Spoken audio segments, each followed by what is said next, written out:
Vamos falar ainda no 360 sobre a Operação Lesa Pátria da Polícia Federal. É o assunto do momento, também junto com a reunião dos governadores e o presidente Lula. Começamos pela Lesa Pátria. A Polícia Federal prendeu 5 pessoas por envolvimento nos atos criminosos de 8 de janeiro. Essa é a terceira fase da operação, que acontece agora em 5 estados e no Distrito Federal. E a operação recai também sobre o Rio de Janeiro, onde está o nosso repórter Pedro Durão. Pedro já veio com a gente trazendo alguns detalhes que ele tem em mãos e está apurando. Pedro, pode atualizar a gente, por favor, em que pé que anda essa operação por aí no Rio?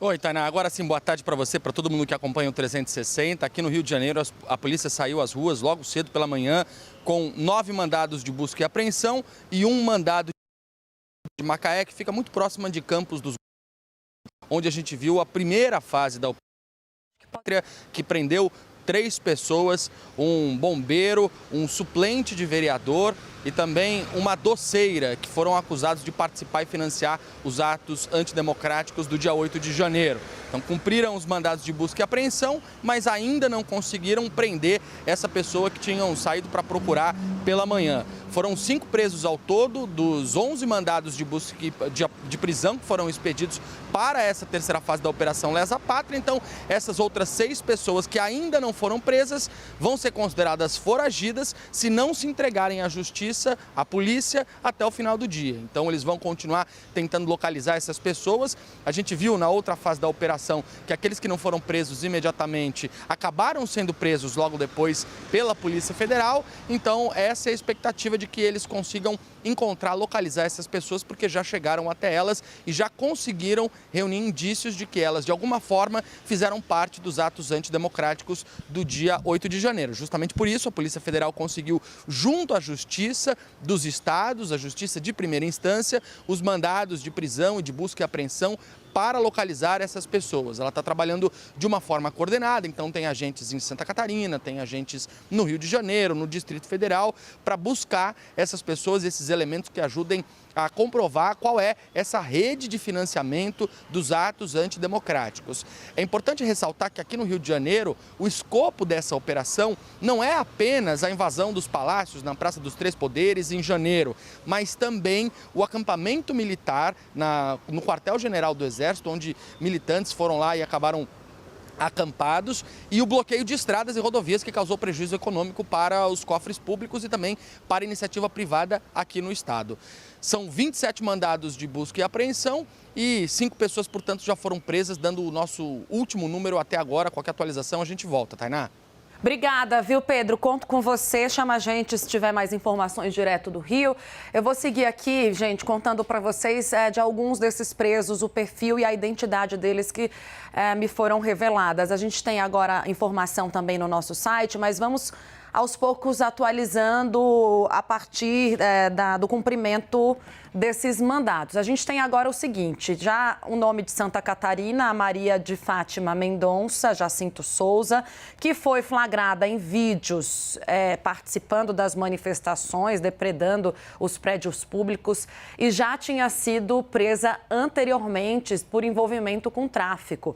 No Paraná, o nome é de Cláudio Mazia, empresário. Em Minas Gerais, a gente tem o Eduardo Antunes Barcelos, da cidade de Gataquases, e o Marcelo Mota, de Juiz de Fora. Tem também um último para a gente atualizar, que me chegou agora há pouco também, que é o José Fernando Honorato de Azevedo, da Polícia aposentado da Polícia Federal e está preso e foi presidente do Sindicato dos Policiais Federais. Esse é grande, hein, gente? No Distrito Federal, nas eleições de 2018, concorreu a uma vaga na Câmara Legislativa do Distrito Federal pelo Partido Partido Republicano Progressistas, desculpa. Bom, é isso. Atualizando vocês, então, sobre quem são essas pessoas, trazendo os nomes e um pouco do perfil, o que elas fazem. Acho que o que mais chama a atenção é esse último nome de um ex-policial federal, que foi, aliás, presidente do sindicato, tentou concorrer a uma vaga por um partido conservador e não conseguiu se eleger.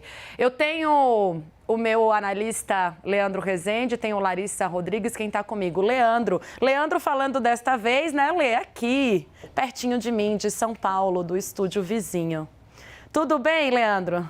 E aí, Tainá, tudo bem? Boa tarde para você, para todo mundo que está com a gente aqui no 360. Estou aqui pertinho, estou aqui em cima, mas estou aqui pertinho de você. Vou te dar um abraço depois que terminar o jornal. Lê, bem-vindo a São Paulo. Leandro, vamos falar um pouco desses perfis? Eu acho que o que a gente mais tem de assustador é esse último nome, que foi o que mais me chamou a atenção, que eu recebi por último aqui da fonte, do José Fernando Honorato de Azevedo, policial federal envolvido em manifestação golpista. Mais um nome ligado à segurança, que tentou se candidatar por um partido conservador, cooptado pelas ideias e pela ideologia dessa extrema-direita, não conseguiu e decidiu, então, participar desses atos antidemocráticos, né? O nome de maior peso, acredito até agora, ao lado da mulher lá de Santa Catarina também, que é uma figura que ficou muito em evidência depois que as imagens foram divulgadas.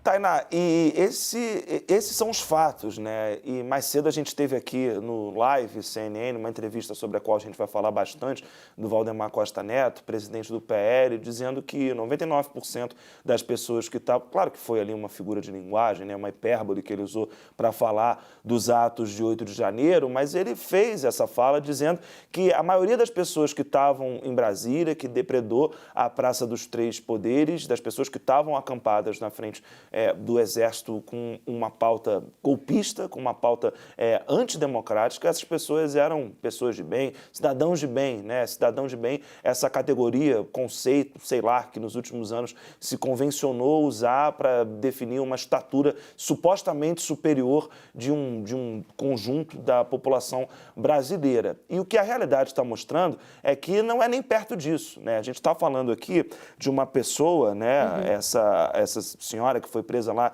em Santa Catarina, que foi flagrada depredando prédios públicos, que já tem uma condenação por tráfico, como tantos outros brasileiros, né? Então, se fosse num outro contexto, essa pessoa de Santa Catarina, ela também seria vista, né, pela direita como um cidadão de bem.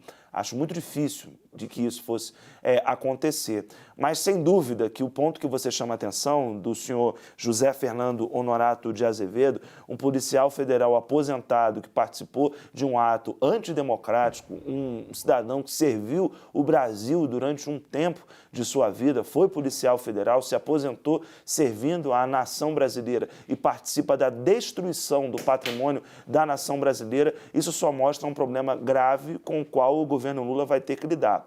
Há uma bolsonarização, há uma guinada à direita, à extrema-direita, de parte das forças policiais do país. E isso está expresso em um outro acontecimento do dia, quando o Ricardo Capelli, interventor da Segurança do Distrito Federal, diz que ordens dadas pelo comandante da PM não foram seguidas. Isso é inimaginável num lugar que tem a hierarquia como, enfim, o seu norte principal. Então, juntos, né, os fatos do dia, eles apontam para uma guinada à direita de parte das forças policiais, que os especialistas têm apontado, se tornou que veio acontecendo de uma maneira muito grande a partir do governo Bolsonaro, essa guinada à direita, e que é algo que certamente não vai acabar da noite para o dia. O governo Lula tem um desafio grande de entender a extensão disso e de lidar com pessoas como esse cidadão, um policial federal aposentado,